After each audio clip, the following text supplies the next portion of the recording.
She gave her last food to a blind beggar, not knowing he was testing the entire world in disguise. She defended him when everyone mocked her. She protected him when a crowd wanted to beat him. But what this poor girl didn't know was that her kindness was about to rewrite her destiny forever. The moment he revealed who he truly was, her whole life changed in a way nobody expected. Before we begin, please like this video, share it with someone who needs hope, and subscribe for more emotional African stories that will keep you glued to the end. The morning sun had barely risen when Ada stepped out of the small, mud-plastered room she shared with her mother. The zinc roof above them leaked whenever rain fell, and the cracked walls carried the scars of poverty. But Ada always stepped into each new day with a quiet grace. At 19, she looked older than her age, not because of wrinkles, but because hardship had carved wisdom into her spirit. Her gown was a faded yellow dress, patched in more than 5 places, and her slippers were so worn that the ground nearly touched her feet. Yet there was softness in her eyes, a gentle smile that even suffering could not erase. Her mother, Mama Nkechi, coughed weakly from inside the room. My child, make sure you sell well today," she whispered, forcing a smile. "I will, Mama," Ada replied, though she knew things had been slow recently. "I'll bring you something hot to eat." She lifted her wooden tray of boiled corn and groundnuts, balanced it on her head, and began the long walk from their community to the busy junction. Cars honked, Okada riders hissed past, and traders shouted prices. This chaos was Ada's workplace, her battlefield of survival, but if the world was loud, Ada was soft. While others pushed and shoved to get customers, she greeted everyone with the same polite warmth. "Good morning, sir." "Good morning, auntie." Fresh corn. Very sweet. Most ignored her. Some laughed at her torn clothes. Others priced her goods so low she sometimes lost profit. But Ada stayed calm. She had learned early that life doesn't always give kindness back, but that should never stop one from giving it. By afternoon, the sun grew harsh, beating down on the busy marketplace. Ada wiped sweat from her forehead and stepped under a mango tree to catch her breath. That was when she saw him for the first time, an old blind beggar. He sat on a broken plastic chair near the gutter, leaning against a cracked wall. His beard was gray and overgrown, his clothes faded beyond repair. Flies danced around his feet, and passers-by stepped around him as though he were invisible. Some insulted him. "Old man, go find work." "Blind beggar, shift abeg." Others mocked him deliberately, pretending to drop money just to watch him search the ground helplessly. But the beggar didn't react. His face remained calm, too calm for a man living in such humiliation. Ada felt her heart tighten. She looked at the remaining corn in her tray. She hadn't sold much, she herself hadn't eaten. But something inside her refused to walk away. She stepped closer. "Good afternoon, sir," she said gently. The old man lifted his head slightly, as if listening to her voice. "Who is there?" he asked in a shaky tone. "My name is Ada," she said. "Are you hungry? I have some food here." Before he could answer, Ada broke a cob of corn in half and placed it in his hand. She also gave him a small sachet of water. The man touched her hand slowly, as though feeling the shape of kindness. "God bless you, my child," he whispered. Ada smiled. "Let me move you a bit. The sun is too much here." Carefully, she guided him to a shaded spot near the wall. She wiped his face with a clean part of her wrapper, fixed his shirt, and arranged his small cup where people could drop coins. She didn't know him. He didn't know her. But her heart didn't need a reason. From that day, it became a routine. Each morning, Ada checked on him. Each afternoon, she brought him water. Each evening, she walked him across the dangerous express road. People noticed, but not in the way kindness deserved. "See, Ada, she don't do charity for old beggar," a woman hissed. "Waste of time," another laughed. "She no get sense." Ada ignored them. Baba Musa, she later learned that was his name, always listened when she spoke, and she loved speaking to him. She described the weather, the colors of passing cars, the way people dressed.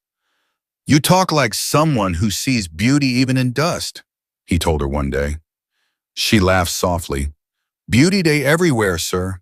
People just stay too busy to see him." Sometimes he would ask questions. "What do you wish for in life?" What do you think makes a person truly rich? What would you do if you suddenly had plenty money? Ada always answered from her heart, not knowing that each word was silently being weighed, not by a beggar but by a man with secrets. As days turned into weeks, a silent bond grew between them, something pure, something gentle, something unseen in the noise of the world. Ada did not know that her kindness was being watched. She did not know that Baba Musa was not who he appeared to be. She did not know that destiny had begun writing a story that would soon turn her world upside down. All she knew was this: she was a poor girl, he was a helpless beggar, and kindness was the only bridge that connected their souls. The days rolled by, and Ada's life began to fall into a new rhythm, one that included not just selling corn and groundnuts, but caring for Baba Musa, the old blind beggar who now felt like part of her daily existence. Every morning before she left home, she packed a small portion of whatever she and her mother had eaten the previous night. Sometimes it was leftover gari and groundnuts, sometimes half a wrap of muamwa, sometimes nothing more than cold pap. No matter how little it was, she carried it with pride because she knew it would warm a hungry man's heart. Her mother noticed. "Oda, my daughter, this food where you dey pack every morning, you dey carry give that old blind man, Abi?" Mama Nkechi asked one day as she slowly folded clothes. Ada looked up, guilt and sincerity mixing in her eyes. "Yes, Mama. He needs it more than we do." Her mother sighed deeply. "You get good heart, my child, but this world no day appreciate good people. Make people no start to mock you." Ada smiled softly. "Mama, even if they mock me, I dey do 'em for God, no be for man." Her mother said nothing more. She simply watched her daughter leave with a heart warmer than the pap she carried. At the busy junction, Baba Musa began to anticipate Ada's arrival. His face, though old and wrinkled, would brighten the moment he heard her footsteps. "Ada, is that you?" "Yes, sir," she replied cheerfully. "I bring your food." She set the tray down and carefully fed him spoon by spoon when she realized his hands trembled too much to hold the plate steady. "You dey try too much," he whispered. "You no suppose dey serve me like this." Ada shook her head. "Sir, hunger no day look age. If person fit help, person suppose help." After feeding him, she washed his small plastic cup at a nearby tap and refilled it with clean water. Then she wiped his mouth gently with a corner of her wrapper. Sometimes they talked. Sometimes he simply sat listening to her describe the world. "The sky today be like mixture of blue and white paint," she said one afternoon. "Ada," Baba Musa smiled, "you fit paint picture with your words. Even blind man, they see wet and you they talk." Ada blushed. "I just talk as I see am." "You know just they see," the old man chuckled. "You they understand." But the marketplace was not as kind as Ada's heart. Whispers started spreading, first from the woman who sold pepper across the road. You see this Ada? She dey wasted her youth with Beggar. Instead of her to find better man, we go marry am." Then from a group of younger girls, "She dey use that blind man to ritual blessing. Now so dem day start. You go dey give Beggar food. Tomorrow you go turn millionaire." Another seller added, "She just day form good girl. Who kindness help for this life. That old man no go carry her anywhere." Even Ada's customers reduced. Some avoided her tray entirely. Others priced her corn like she was desperate. One afternoon, as Ada helped Baba Musa adjust his torn shirt, a woman passing by hissed loudly, "Ada, you don't turn beggar wife? Now you and this man go marry?" People laughed. Baba Musa lowered his head, embarrassed. But Ada simply smiled. "If to help person na bad thing, then make I continue the bad." Her calmness confused them. How could a girl with nothing hold so much dignity? But gossip was only the beginning. One windy afternoon, a group of boys approached Baba Musa while Ada was buying drinking water across the street.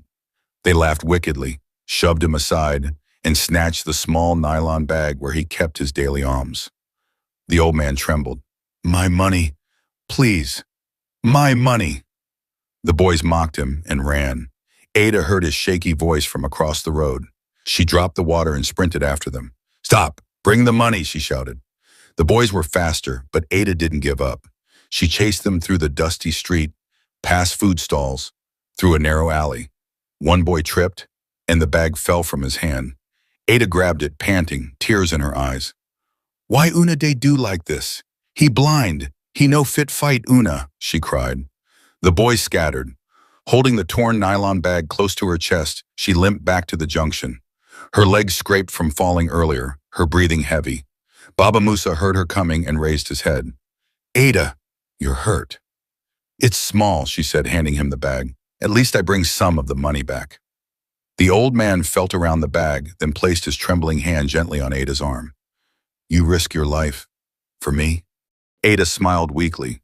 "If Namidem steal from, you go help me too. Suffering no be competition. All of us, na human being." Something shifted inside Baba Musa that moment, something deep and heavy. He had tested many people before. Some ignored him, some insulted him, some pretended to help only when others were watching. But this girl helped from a place that expected nothing in return. "Why you dey help me like this?" he asked one way, voice shaking more from emotion than age. Ada thought for a moment. "Because one day, Mama tell me say kindness, day talk. Even if the person no hear him today, the heaven day hear him." He nodded slowly. "Ada," he whispered, "you get gift way many rich people no get. Heart." But though Baba Musa admired her more each day, the marketplace had turned her kindness into entertainment. People watched her like she was a strange creature. Her mother noticed the bruises on her leg. "What happened?" "Nothing, Mama," Ada lied. "Just small fall." "Falke, Ada, I dey fear for you." But Ada only smiled. "Mama, I know dey do anything wrong." And though life continued normally, something invisible had changed. Ada did not know it yet, but her kindness had already placed her on a divine path. Her actions were being observed, analyzed, and treasured by a man who was not who he claimed to be. A time would soon come when every rumor, every insult, every sacrifice would matter, because Baba Musa was watching, testing, judging, and Ada, without knowing it, was passing every test. Life had always been a delicate balancing act for Ada, one foot in survival, the other in compassion. But now the thread holding everything together began to stretch thin and then thinner. It started with her mother's cough. At first it was mild, an occasional dry sound that Ada dismissed as stress. But with each passing day, the cough deepened, rattling through Mama Nkechi's frail chest like stones rolling inside a calabash. Sometimes she coughed until tears gathered in her eyes. Sometimes she coughed up blood. "Ada, no worry, I go dey fine," her mother forced a smile one morning, though her lips were pale. Ada felt a cold fear settle in her stomach. "Mama, we need go hospital." Her mother shook her head. "Hospital? With which money?" But that night, when Mama Nkechi collapsed while trying to stand, Ada knew the argument was over. She ran to the neighbors, begging for help. Two men carried Mama gently to a nearby clinic while Ada followed, crying softly. The doctor's verdict struck Ada's heart like a blow. Your mother needs proper treatment," he said. "It may be tuberculosis or something worse. We must run tests. The deposit is 20,000 naira." 20,000. Ada barely made 2,000 in a good week. She begged, she explained, she cried. But hospitals do not treat tears. They treat money. By the time they returned home with only cough medicine and instructions to come back later, Ada felt the world growing heavier on her shoulders. She cried quietly into her wrapper that night, not wanting her mother to hear. But the next morning, she still carried her tray to the junction. Poverty does not wait for grief. Yet even in her struggle, one thing did not change. She still went straight to check on Baba Musa. He heard her weak voice before she even reached him. "Ada, my child, you must sound tired." She knelt beside him and forced a smile. "I dey fine, sir." But Baba Musa could hear the sadness sitting inside her. "Something dey trouble you." Ada didn't want to burden him. How do you tell a beggar that your mother is dying? How do you cry to someone who has nothing? "A small matter," she whispered, adjusting his cup. You don't lie well, he murmured. Your heart they talk even when your mouth they quiet. She swallowed hard. Tears filled her eyes. To distract herself, she wiped his face, straightened his shirt, and described the colors of the passing vehicles. But kindness cannot silence pain. Not forever. The marketplace grew harsher in those weeks. Perhaps people sensed her desperation. Perhaps poverty makes people cruel. Whatever the reason, the insults increased. Ada, you just stay walka up and down with torn slippers like person way no get future? A tomato seller mocked. Another added, "Now wait and they worry her, now that her beggar friend Dawn suck all her destiny." Even customers became scarce. One woman even said, "I know they buy from girl, way they fraternize with beggars, a fit bring bad luck." Ada felt the sting, but she swallowed her hurt and kept going. Her mother needed treatment. She needed money. She could not afford pride. Then came the incident that almost broke her spirit. It was a cool afternoon, the clouds hanging low like gray blankets. Ada had just sold a few corns when she heard the sound of raised voices nearby. "Thief, catch 'em!" "See her there. That Ada girl steal my phone." Ada froze. The voice belonged to Ngozi, a woman who sold second-hand clothes. Before Ada could speak, a crowd formed around her. "I no steal anything," Ada cried, fear tightening her throat. Ngozi jabbed a finger at her. "You be liar. I see you near my stall. Phone Don disappear. Now you and that's your blind beggar they do teamwork." People murmured. "Ada, steal. I talk aim. Good girl na pretender. She don't use beggar to deceive people." Someone grabbed the arm roughly. "Where the phone? Bring 'em out." "I swear, I no takey anything," Ada sobbed. But mobs do not listen to tears. Suddenly, someone pointed at Baba Musa. "Check that blind man bag. Them they do 'em together." Ada felt something explode inside her chest. "You will not touch him," she shouted, stepping in front of him. But they pushed her aside. 3 men advanced toward Baba Musa. He sat quietly, hands trembling, sensing the chaos but unable to see the danger. Ada threw herself between them. "Leave him alone. He blind. He no fit even find road. How he go thief phone?" But the crowd was hungry for drama, for blame, for a villain. They surrounded Ada and the old man. Her heart pounded violently. Then one man lifted his hand to hit Baba Musa. Ada screamed and blocked the blow with her own body. The slap landed on her cheek with a loud "Pah!" Her ears rang. Pain shot through her face. The crowd gasped. But despite the burning sting, Ada stood firm like a wounded lioness protecting her cub. "If no one beats somebody, beat me," she cried. "But you no go touch 'em. Not while I still dey breathe." Her tears mixed with sweat as she spread her arms defensively in front of the old man. Even Baba Musa whispered shakily, "Ada, leave me. Save yourself." But she shook her head violently. "I know they go anywhere. Nobody go harm you."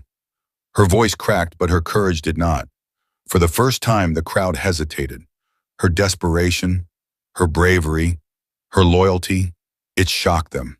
People began murmuring again. She too defend, maybe she no really thief." Search for the phone well. Minutes later, someone shouted from across the road, "I done find the phone. E-day with one small boy." The crowd fell silent. Ngozi's face darkened with embarrassment. Some people stepped away quietly.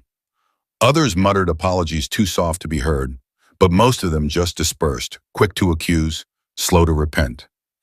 Ada stood trembling, cheeks wet with tears and humiliation. She looked around at the same people who mocked her kindness every day. People who trusted gossip more than her character. They left her wounded in the middle of the road, as though nothing had happened. She turned to Baba Musa. He stretched his hand uncertainly. "Ada, my child." She took his hand and knelt beside him. Her voice broke as she whispered, "Why the world they like this? Why good persons suppose suffer like criminal?" He lifted his hand to touch her face gently. "Because kindness they expose wickedness. When you shine too bright, darkness they fight you." Despite her pain, she smiled faintly. I know fit stop helping, sir, even if everybody turn against me. That evening, after she returned home with swollen cheeks and empty pockets, Ada still returned to check on Baba Musa before going home. She gave him the last gari she had, food meant for her and her mother. She whispered to him, even if not only me and you remain for this world, I go still help you. I no day expect anything back. And that night, as Ada limped home through dusty streets, she did not know that her suffering had unlocked something powerful in the heart of the old beggar. She did not know that her loyalty had shaken a man who was not a beggar at all, but a billionaire living behind a mask. The world had already shown Ada the sharpness of its teeth, but she did not yet know that life was preparing to test her heart in ways she had never imagined. Her mother's condition worsened with every passing day. The cough became deeper, louder, painful, echoing through their small room like thunder trapped inside a cage. Sometimes late at night, Mama Nkechi would grip Ada's hand tightly, her eyes wet with fear. Ada, if anything happened to me, Mama, I beg don't talk like that, Ada would interrupt quickly, tears stinging her eyes. Nothing go happen. You go get better, I promise. But promises don't treat illness, and hope does not pay hospital bills. Ada worked harder than she ever had in her life. She washed clothes for people in the neighborhood. She helped sweep compounds. She sold more corn at the junction, even in scorching heat.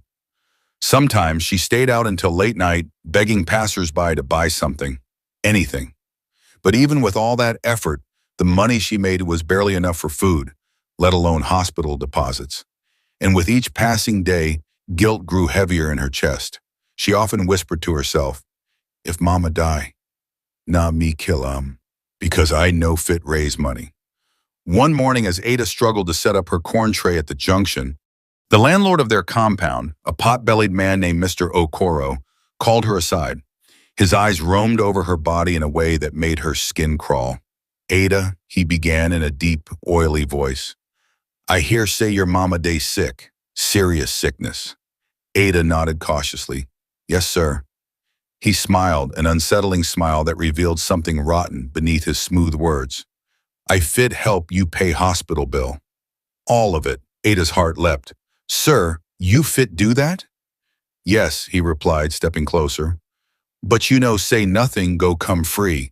You go be my special friend. The words hung heavy in the air, thick with filth. Ada froze. She felt her heart drop into her stomach. She understood exactly what he meant. Her lips trembled. Sir, I no fit do that kind thing. He laughed harshly. Then make your mama die. Now you know.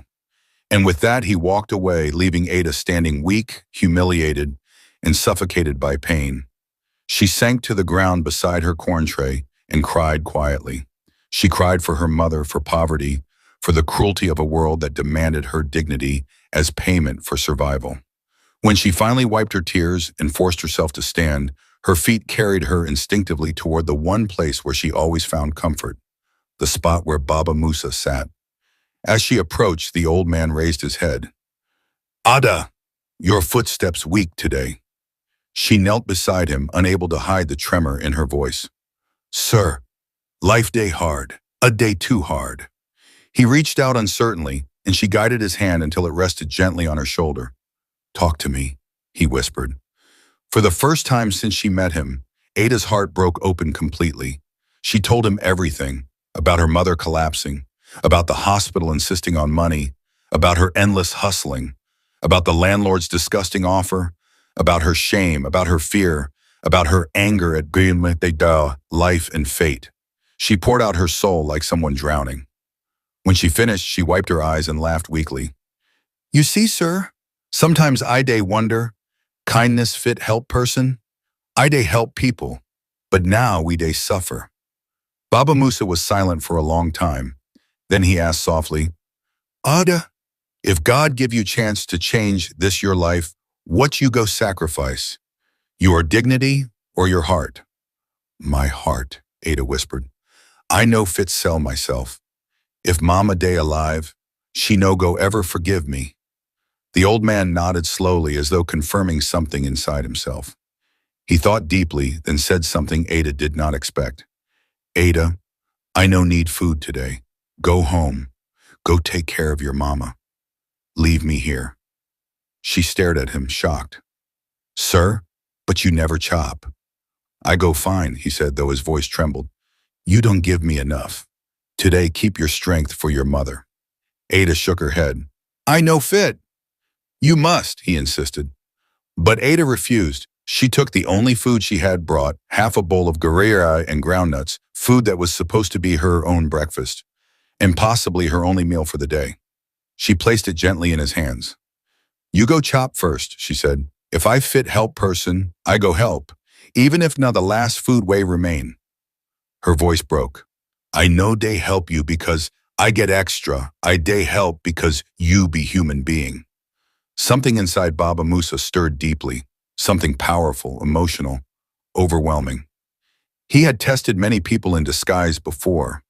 Many failed, many pretended, many acted kind only when someone was watching.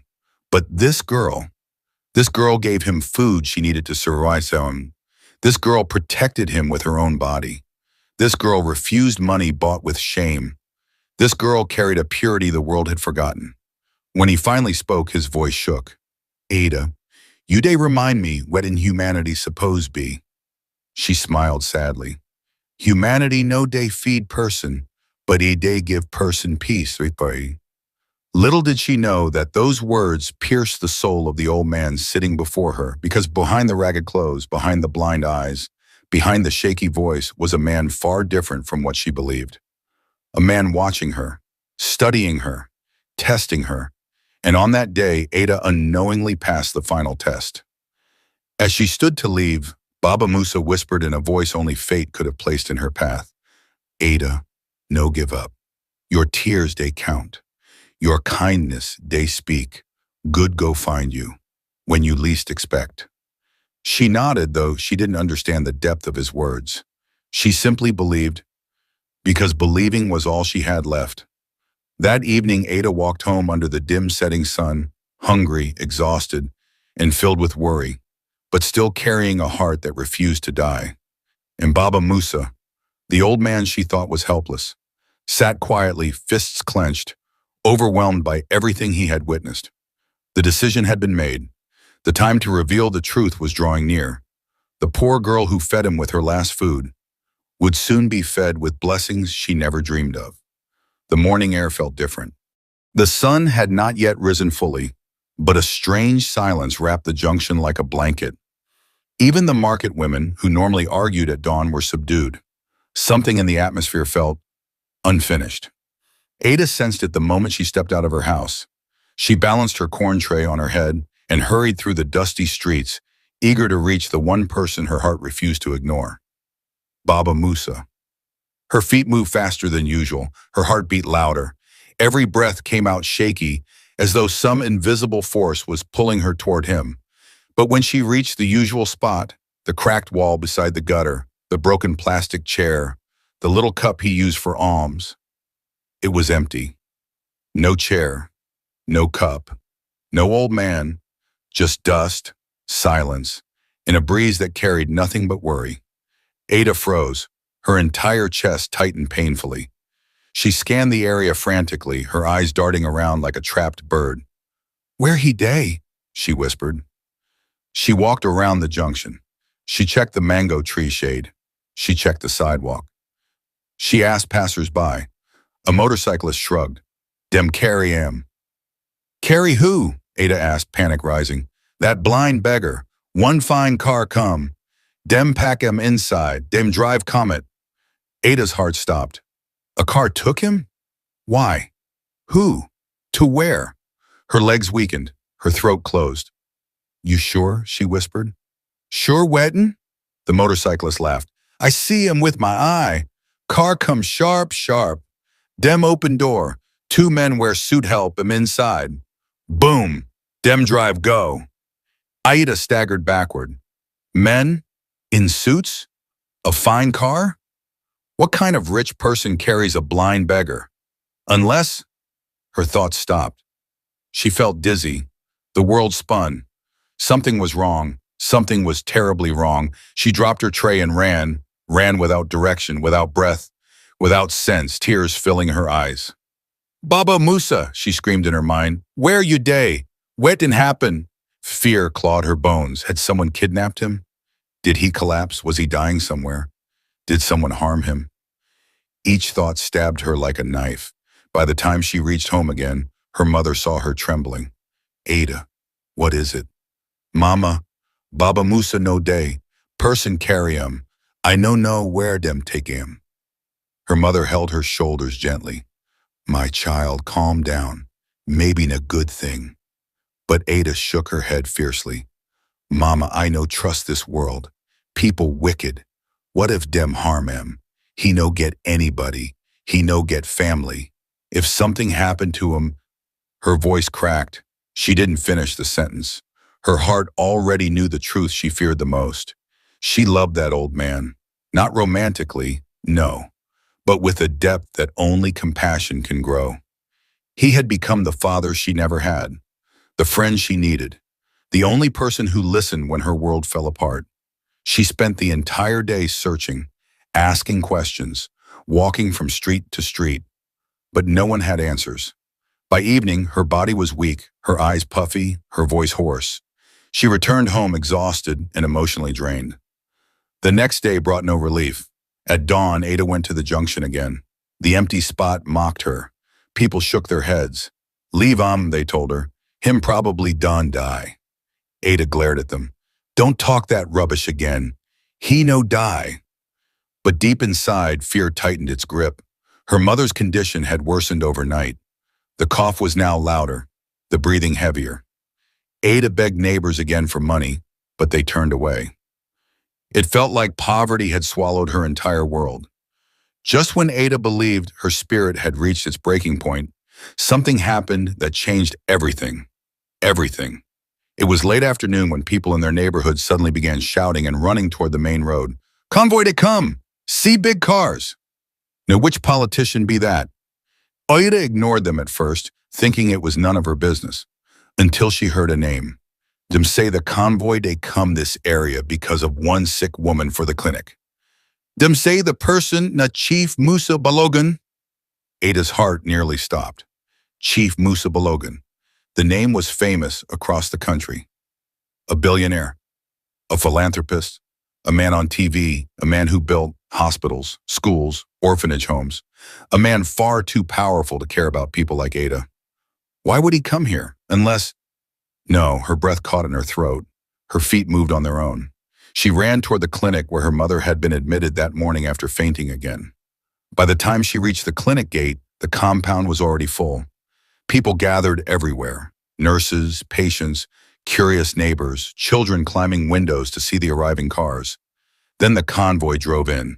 Black SUVs, pilot cars, security men in dark suits, flashing lights. The door of the main SUV opened slowly, and then a tall, elegant man stepped out. His presence commanded silence. His designer suit shone under the sun. His posture radiated authority. His face was clean-shaven, majestic, unforgettable. The crowd gasped. That's Chief Musa. Nah him, the billionaire. My God, why he come this small clinic? Ada's heart pounded violently.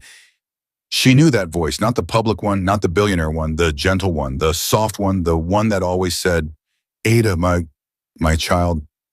But no, this couldn't be. It was impossible. She pushed through the crowd, her legs trembling. She didn't know what she feared, disappointment or truth. Chief Musa walked inside the clinic, followed by guards.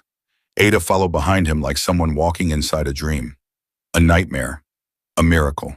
Her mother's ward was silent when the billionaire entered. Doctors stood still, nurses bowed. Patients sat up in confusion. Chief Musa turned, and his eyes found Ada.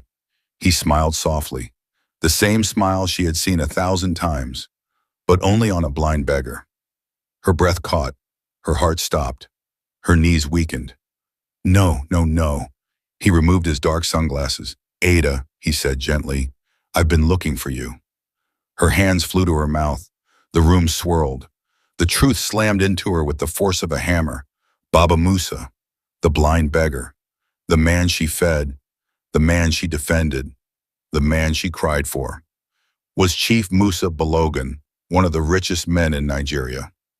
Ada, he continued, voice tender, I was never blind. My disguise was a test. I wanted to know if true kindness still existed in this world, kindness that expects nothing in return. Ada's tears spilled instantly. No, no, she whispered, shaking her head. You be rich man? You, Baba Musa? He stepped closer.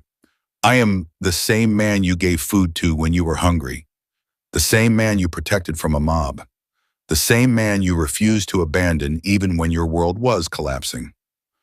Her legs finally gave way. He caught her gently before she fell. You passed every test, Ada, he whispered. You showed me humanity still has light. People stared in disbelief. Nurses covered their mouths. Patients began crying. Ada could not speak. She cried so hard her body shook. Chief Musa held her hand. Today, he said, turning to the entire ward, is the beginning of her reward. The world around Ada dissolved. Only one thought remained. Her kindness had found its voice. Her tears had found their witness. Her destiny had just been rewritten. The clinic room was silent, so silent that Ada could hear the pounding of her own heart. Her tears flowed freely as she stared into the eyes of the man she thought she knew. The man she had fed gari, wiped sweat for, and defended with her whole body. Now he stood before her, not as the blind beggar she pitied, but as Chief Musa Balogun, billionaire philanthropist, one of the most influential men in Nigeria. And yet, his eyes were warm, soft, kind, just like Baba Musa. Ada, he said gently, holding her trembling hand, I want you to hear this, with peace in your heart. But Ada shook her head wildly. Sir, I no understand. Why you pretend? Why you live like beggar? He smiled faintly. Because wealth is a mask, Ada. Everyone bows for money. Everyone smiles for money. Everyone helps money. But I wanted to know who would help someone who had nothing to give back. Her throat tightened. And you, he continued, you helped me with your last food. You protected me with your own body. You gave me dignity when the world gave me insults. Her knees weakened again. I know due am for reward. I know, he whispered. That's what makes you different. The nurses nodded. Doctors whispered among themselves. Some older women in the ward were already wiping tears. Chief Musa took a deep breath, stepped aside, and revealed something Ada had never imagined seeing. Behind him were 3 boxes, 2 files, and a business-looking envelope held by one of his assistants. He nodded to the assistant. Bring them here. The assistant stepped forward, giving Ada a respectful bow. Ada, Chief Musa said softly, your rewards begin today. Her heart throbbed painfully. My reward? Yes, he said, placing his hand on her shoulder. Sit. They guided her to a chair. She sat like someone floating between reality and a dream. The first reward, the life of her mother. Chief Musa looked at Mama Nkechi lying weakly on the hospital bed. This woman, he said, raised the kindest girl I have ever met. She deserves life. He turned to the doctor. Doctor, prepare everything, all tests, full treatment, surgery if needed. She must not lack anything. The doctor, astonished, nodded rapidly. Yes, sir. Immediately, sir. Ada burst into fresh tears. Sir, thank you. Thank you. Her mother also cried weakly. God bless you, my son. God bless you. But Chief Musa touched her hand gently. No, Ma, your daughter already blessed me long before today. The second reward. The assistant opened the first box. Inside were neatly arranged keys, shiny, elegant, tied with a ribbon. What is this? Ada whispered. Chief Musa smiled. Keys to your new apartment, fully furnished, paid for. You and your mother will never sleep in a leaking, cold room again. Ada covered her mouth with both hands, crying in disbelief. Sir, you do too much. No, he said softly. You deserve more than you ever received. He handed her the key with his own hand. The third reward, education beyond poverty. He signaled again. The assistant opened the second box. Inside lay documents, scholarships, sponsorship forms, school acceptance letters, waiting only for Ada's choice. Chief Musa spoke calmly. You will choose any school in this country, private or public. Your fees, books, accommodation, I will pay all. If you later choose to travel abroad, I will sponsor that too. Ada sobbed louder. Sir, I never even finished secondary school. Then you will finish it now. You will start afresh. You will not die poor. You will rise. Her tears fell like rain. Mama, Mama, you dey here am? Ada cried. Oh, Ada. Mama Nkechi smiled through tears. God don't remember us, my child. The fourth reward, the millionaire beginning. Then came the moment that shook the entire clinic. Chief Musa took the envelope from his assistant. He opened it slowly and held it out to Ada. Ada, this is your bank document. My bank? She whispered. Yes, I opened an account in your name. Inside is your starter seed, the gratitude of a man whose life you changed. Ada looked confused. How much? He lifted her chin gently. 1 million naira. The ward erupted. Nurses gasped. Patients cried. People shouted, Jesus! And God is great! Ada froze, staring at him with disbelief so deep it felt like her soul left her body. Sir, she stammered. 1 million? 1 million, he confirmed. And that is only the beginning. If you want to start a business, I will fund it. If you want to help the poor, I will support it. Ada's body shook so violently she almost fell from the chair. A girl who had never held more than 5,000 naira in her life. A girl who sold corn at a junction. A girl mocked, insulted, accused, slapped, was now a millionaire, all because of kindness. The fifth reward, a purpose greater than her pain. But there was one more. Chief Musa's eyes softened as he spoke the last announcement. Ada. Yes, sir, she whispered. I want you to join my humanitarian foundation as a youth ambassador. Ada blinked rapidly. Me, ambassador? Yes, he said with certainty. You will speak for the poor. You will help widows. You will feed beggars. You will do for others what you did for me. You are going to help me change lives. Ada burst into uncontrollable tears. All those years of humiliation, all those nights of sleeping hungry, all those days she chose goodness even when goodness failed her. All of it led to this moment. The room clapped. Nurses hugged one another. Mama Nkechi lifted her hands weakly and praised God through tears. Chief Musa drew Ada into a gentle embrace. You taught me something, Ada. She sniffed, wiping her eyes. Wet and I teach you, sir? That the richest people are not the ones who have the most money, but the ones who have the most heart. Ada cried again, not from pain this time, from grace, from shock, from overwhelming joy. A new dawn. 2 weeks later, Ada walked back to the junction, not with a tray of corn on her head, but with cartons of food, drinks, and gifts. A small crowd gathered. Some recognized her. Na Ada? See as she fine now? Now miracle be this, she smiled gently as she served food to hungry children and tired traders, the same way she once served Baba Musa. Her life had changed, but her heart had not. She saw an old beggar sitting under a tree, frail, trembling, ignored. Ada walked toward him, just like the first day she met Baba Musa. She knelt, smiled warmly, and said, Papa, you done chop today? Make I help you small. Because kindness was not something she did. It was who she was and who she would always be. Moral of the story. True kindness is never wasted. The world may mock, misunderstand, or mistreat a good heart, but heaven keeps record. Those who give with sincerity, even in their poverty, will one day reap blessings far greater than anything they sacrificed. Thank you for watching this emotional story. If it touched your heart, don't forget to like, share, and comment your thoughts below. And if you're new here, hit the subscribe button for more life-changing African stories. See you in the next one.